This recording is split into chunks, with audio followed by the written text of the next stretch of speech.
The Lord be with you all. And with your spirit. A reading from the Holy Gospel according to Luke. Glory to you, O Lord. Jesus took Peter, John, and James and went up the mountain to pray. While he was praying, his face changed in appearance, and his clothing became dazzling white. And behold, two men were conversing with him, Moses and Elijah, who appeared in glory and spoke of his exodus that he was going to accomplish in Jerusalem.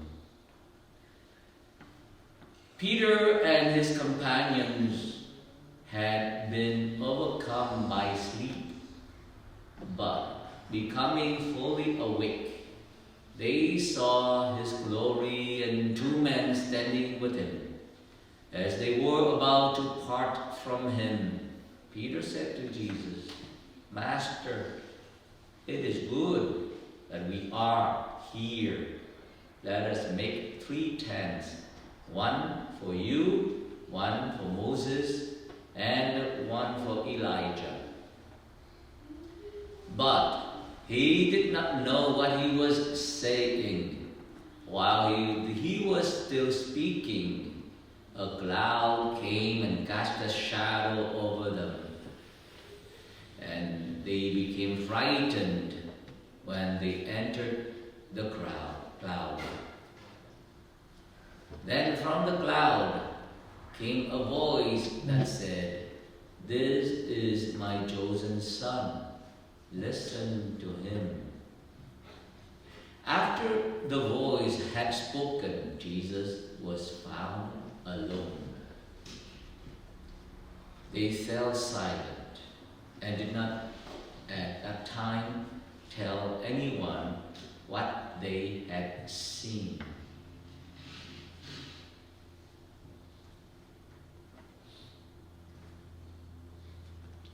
The Gospel of the Lord. Praise to you, Lord Jesus Christ.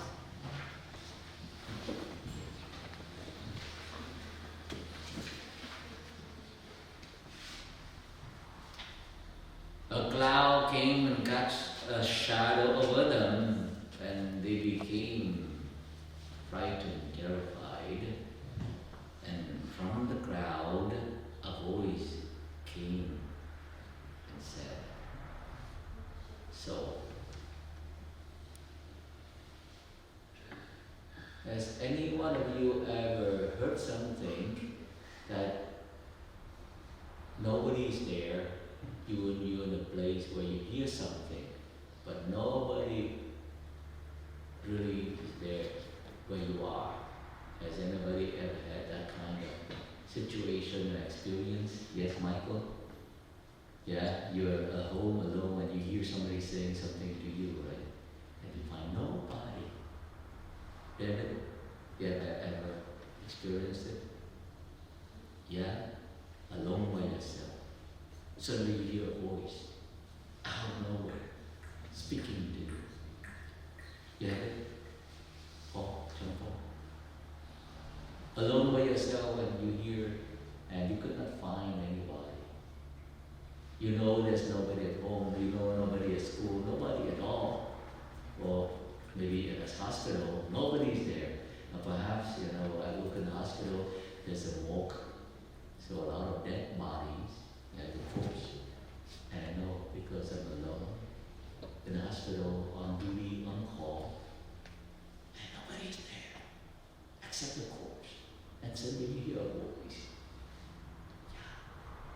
How would you feel? You work in the mortuary, the funeral home. Nobody's there except you, and you stay there all night long. Yeah? Washington? You and all the dead bodies. And then suddenly at night, middle of the night, you hear somebody, you wake. You find nobody living, but you still hear the voice telling you vividly, clearly, how would you feel?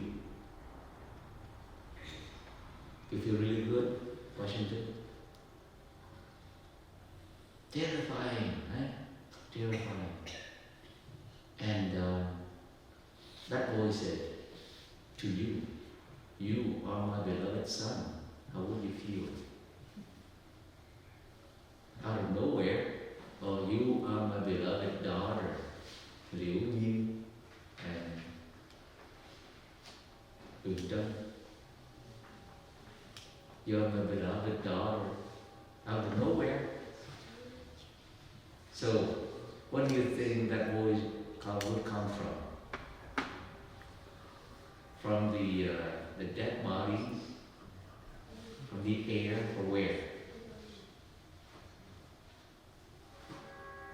It's terrifying just being there by yourself at night in the hospital or the morgue or the funeral home is already terrifying, and you hear the voice, right? Scary. But then the voice come and confirm and console you. You are okay because you are my beloved son and daughter. You are my beloved daughter. And when you hear that voice, you feel really peaceful. Yeah.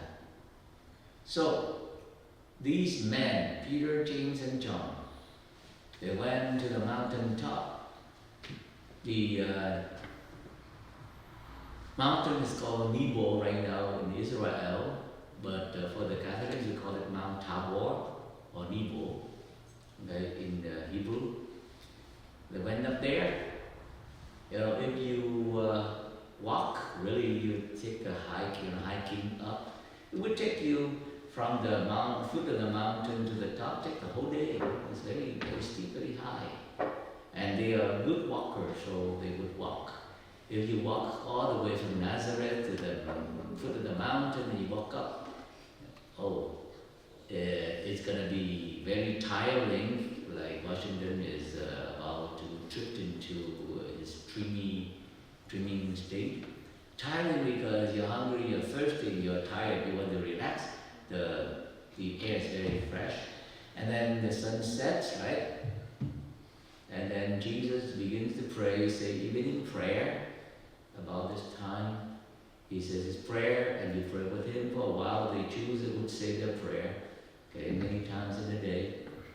And then the sun sets, and it's dark. And suddenly, they were sleeping. Why were they sleeping? Because they were exhausted, they were tired, and it's dark, it's evening. So what do? When you're tired and you're sleepy, what do? Naturally, what do? You fall what?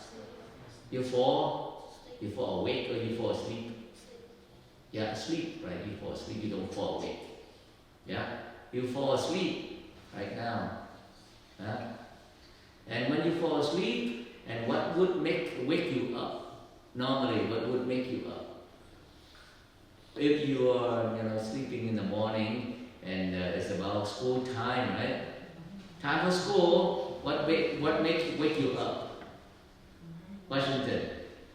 Do you wake up on time every morning for school? What time is school? 3 o'clock in the afternoon.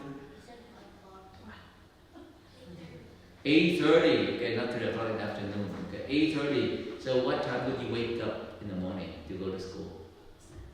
7? And you wake up exactly at 7 o'clock. And you go to school at 7 o'clock. You wake up at 7 o'clock, right? How far are you from school? Away from school? How long do you walk from your home to school? Do you know? You never walk from home to school at all. How long will it take you to drive from your home to school? 30 minutes? Michael, help your brother. How long would you drive your car to school? How long would it take? 10 minutes? Yeah, are you sure? So 10 minutes, and how long will it take for you to move from your home to your car? From your house to your car, how long will it take? Come car to school, 10 minutes. But from your house into the car, how long will it take? 30 minutes? So you have to calculate backward, right? From school, home to school, it's 10 minutes. But you get from your house, the door to the car, it may take maybe 30 minutes. And how about from the bed to the door of the house? How long? Oh, from your bed, if you're sleeping in bed, right, and you wake up and you leave your room, how long will it take you? 30 minutes? No? So it takes a long time, right? To see, the longest time is from bed to floor, and from floor to wash your face, and from washing your face and dressing up and go to the door and go out and get your stuff and go to the door and go to the car. Take a long time. How long from the time you wake up, Peter, to the time you go to school? How long will it take? From the time you wake up to go to school, how long will it take? Wake up to go to school. Yeah. 30 minutes? 1 hour? So I wake up and then I go to school. Yeah. So you wake up, you say your prayer, you wash your face, take a shower, whatever, and then you go to the car and somebody drives you or you drive yourself to the school. How long will it take? Like 30 minutes. 30 minutes. Now go back to the beginning. When you're sleeping, okay, you're sleeping, and what would wake you up, Peter? Yeah. What wakes you up? What wakes me up is if I wake up. Like if I woke up late, like if I'm like. No, not if. No, if. What wake you up? Answer the question. What wakes you up? I don't know. I just wake up. You just wake up. Okay. Nobody helps you. Nope. You have no alarm clock. Nope. Okay. You just wake up exactly 7 o'clock. No, I wake up sometimes very. Early. Okay. Good for you. And David, what would wake you up? The alarm. You have the alarm, right? Very good. Paul, what wake you up? Now, what wake you up? The alarm. Okay, alarm. You have no alarm. That's good for you. So the time you wake up, right?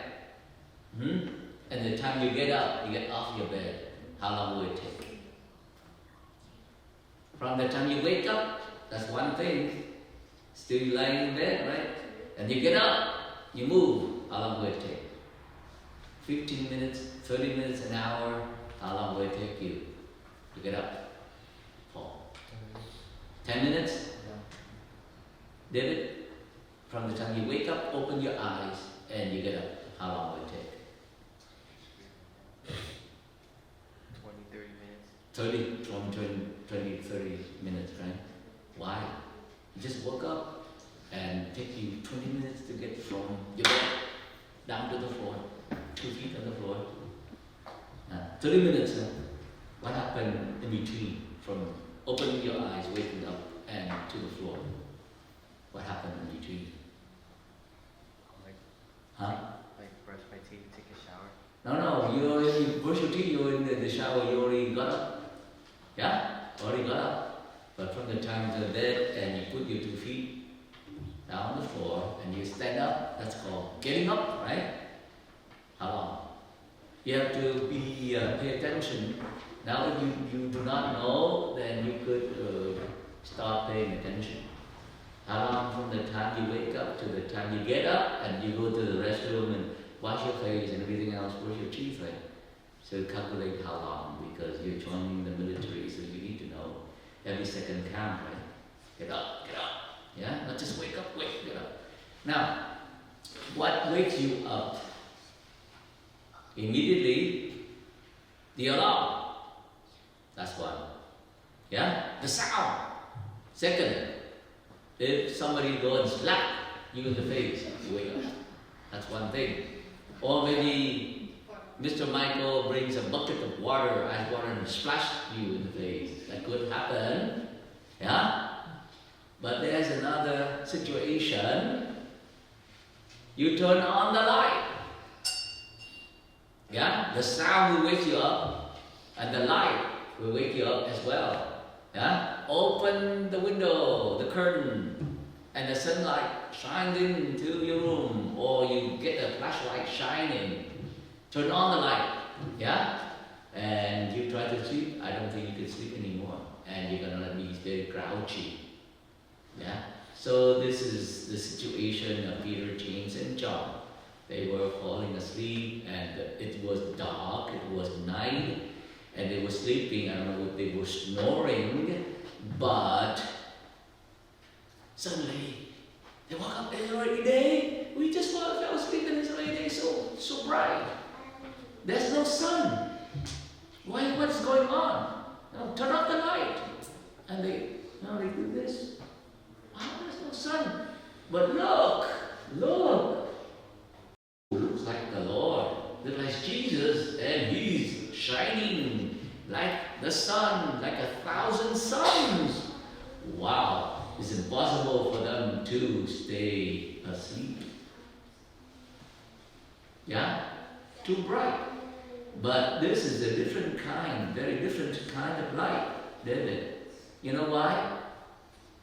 You look at the sun right now. I'm going to open, okay, the door. Okay? You see the sun up there? Any one of you would like to look straight at the sun? Have you tried it? What happened to you when you look straight at the sun? Michael? You got blinded, right? And how long could you hold if you look straight at the sun? How long do you think you could hold? You go blind, right? It's so bright. 5 minutes, right? 5 minutes and you got blinded. So it's terrible because the sun's too bright. But this Jesus here, He is 1,000 times, 1,000,000 times brighter than the sun. And these three men keep looking at Jesus. And they don't get tired at all.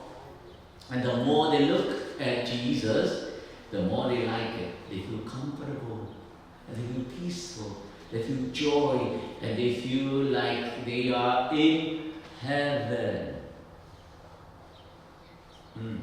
They like it.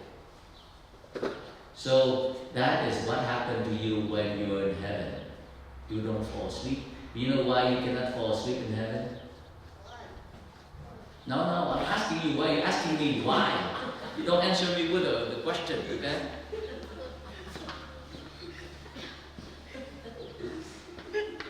That is a very smart way to answer, okay? But a lame excuse to answer me with why. You're not a baby anymore, Michael. Why? No milk for you. Why?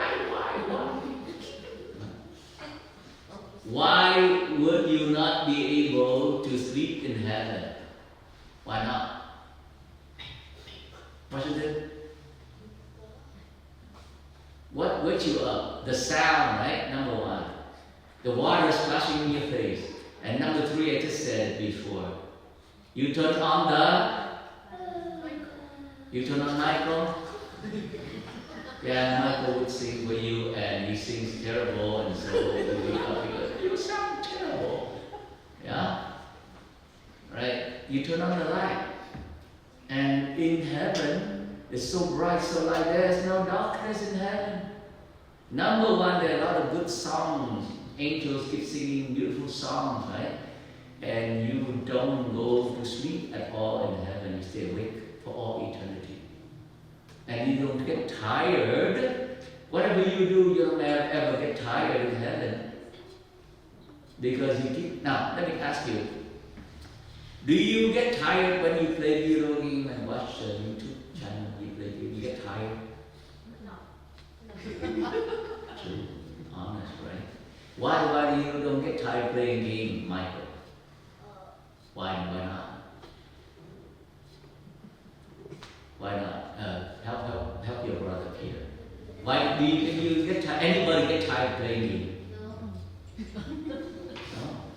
Even you're so hungry and you're tired, but you keep watching it and playing it, right? Even your mom says, stop it. No, you keep watching it. And you play with the computer all night, right? Yeah? You know why? Because, why? Speak loudly, please. You are addicted, but why are you addicted? Why are you addicted? I know you're addicted. All of you are addicted. All of you are Android, right? Half of you, or 75% of you are in the matrix, right? Yeah? Why are you addicted? What addicts you? What makes you addicted? That's your answer. You answered once, it's funny, but the second time, make some other answer, okay? You repeated it, it's no longer good, okay? Right? Because it is interesting. It's fun, right? It's fun all the time. It changes all the time. You play the same game, just like a rat, like running around, round, just chasing. Always game is about chasing. And if you reach a point and they word you with some kind of thing, oh, hooray, yeah. And then you challenge again, you run, and you eat something, or you shoot down somebody, or you crush the candy or something like that, right? And you keep crushing, and you achieve something, and keep doing it. At the end of the game, oh, game over, no, I want more. Non-stop. So that is not heaven, but that is hell. But in heaven, see, when you do that with the game, you got exhausted and you lose your mind. But in heaven, when you look at God, so bright, so peaceful, you're so joyful, and the more you look at Him, the more you feel energized. And you could live forever like that. It's the opposite, complete opposite of the game. Yeah, you know a little bit like playing games, right? Or playing with a computer, but this is the opposite of the internet. Right? So that's why Peter woke up, and James and John also, he looked and said, oh, this is not virtual reality. This is real reality. Yeah? Your games, anybody played Marrow Brother? You played Marrow Brother? You don't know what they are? With the mustache? You don't know? You play, what do you play? What is your game? Supersonic? Yeah, no? Sonic? No? Brothers? You play Brothers? Okay. Take care. Alright, mẹ có biết không? Mẹ biết chơi gì không? Chơi Brothers. Supersonic? No? Okay. Yeah? So they woke up, and those are those characters real or unreal, realistic or not? Yes? Are they real people? Yes or no? Huh? Is it real? Are they real? Yes or no? Of course, no. Can you know the answer? But here Peter woke up and he saw real people, Moses and Elijah. And they lived 1,000 years ago before David, right? Yeah, long before. So Moses lived a long time before David, and from David to Jesus is 1,000 years. Yeah? So, like 1,000 years old people come and talking to Jesus, Moses and Elijah. Amazing, right? Real people, interesting. Would you like to meet somebody 1,500 years old? Has anybody met anything that is 1,500 years old? Or something that is 3,000 years old, still alive? I'll show you where, close to her home. Yeah, close to Chaplin's, to Julia's home. It's called the Yosemite National Forest or the Redwood. Some of the trees, they are 3,000 years old. Still alive. Close to your house, a little bit closer than us, right? We should go there and visit them. Yeah? Imagine a man who lived for 1,500 years old. Wow. You get to meet that person. Like Moses.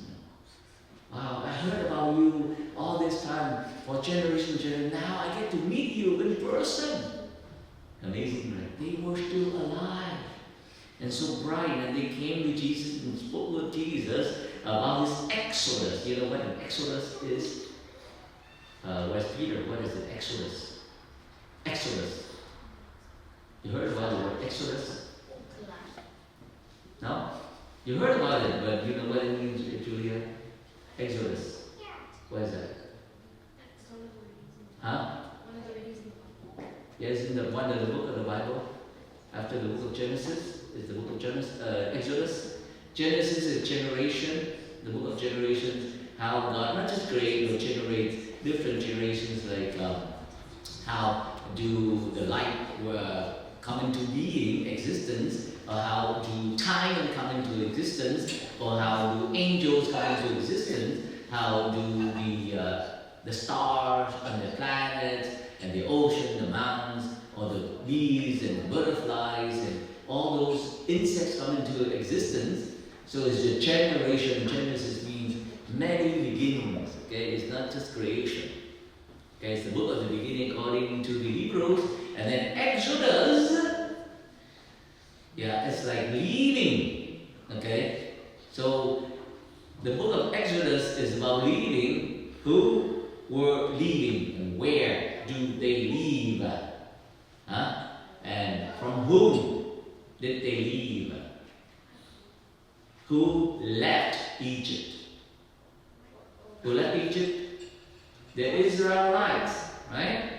And from whom did they leave? The Egyptians and Pharaohs, right? So it's called Exodus. They're leaving, departing from the kingdom of Egypt, okay? That's called Exodus, right?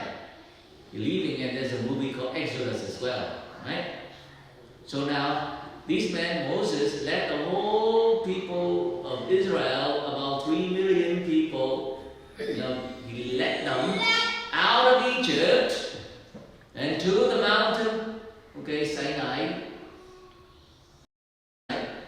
They left Exodus. And then from there, they got the law and they left the mountain and they went into the desert. So they went back to their promised land, right? So it's leaving. Now Moses and Elijah came and spoke with Jesus about his exodus. What kind of exodus is Jesus gonna do? Where is Jesus going to leave or depart from? From where? Well, here I'm going to read to you. They were talking to Jesus about Jesus, okay, going to accomplish this exodus, that he was going to accomplish this exodus in Jerusalem. Interesting. So Moses led the people out of Egypt and into the promised land. Now Jesus is entering into Jerusalem and he's going to lead Exodus, okay, depart from Jerusalem. So you know what that means? What happened to Jesus when he came to Jerusalem? What happened? What happened to him? Somebody's going to capture him, like torture him, put him to death, right? And then hang him on the cross. And then they pierced his heart and he died. So he left the world in Jerusalem. Right?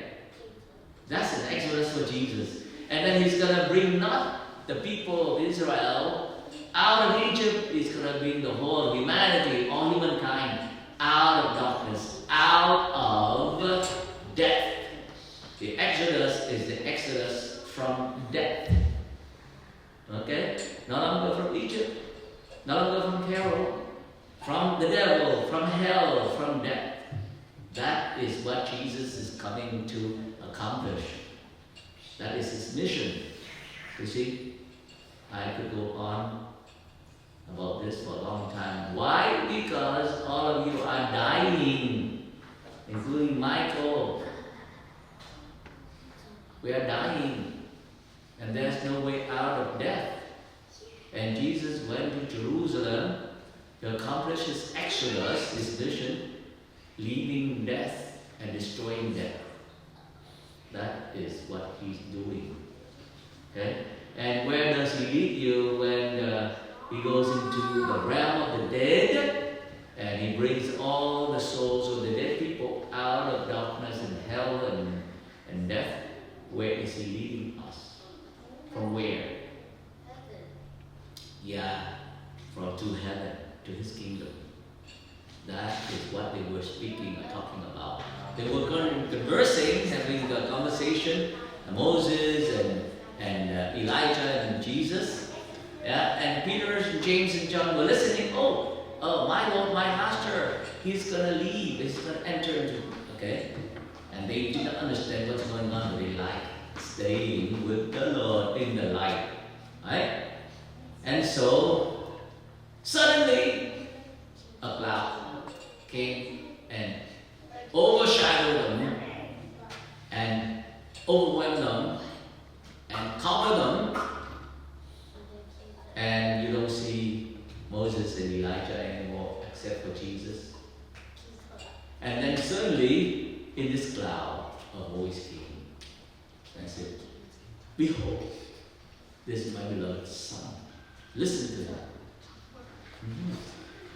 So if you close your eyes, you don't see anything but the voice in your mind still saying, there's nobody except you in your mind, isn't it? And it's like a cloud covering you. You don't see anything, but if you look at the light outside and you still feel the light, in your eyes the light, and you hear the voice, "You are my beloved Son." See, God the Father is speaking to you about Jesus, his Son. "You are my beloved Son." Listen to him. Close your eyes now. Everybody close your eyes. And hear the voice. See, when you close your eye, it is like the cloud of heaven is covering you. Yeah? And you hear the voice of God the Father telling you right now, Jesus is my beloved Son. Listen to him. Yeah? But now when you listen to him, you know what Jesus said to you, saying to you? "You are my brother, you are my sister." So when my Father said, "I am his beloved Son," you too are my Father's beloved children. You are my Father's beloved daughter and son. Please stand and profess our faith.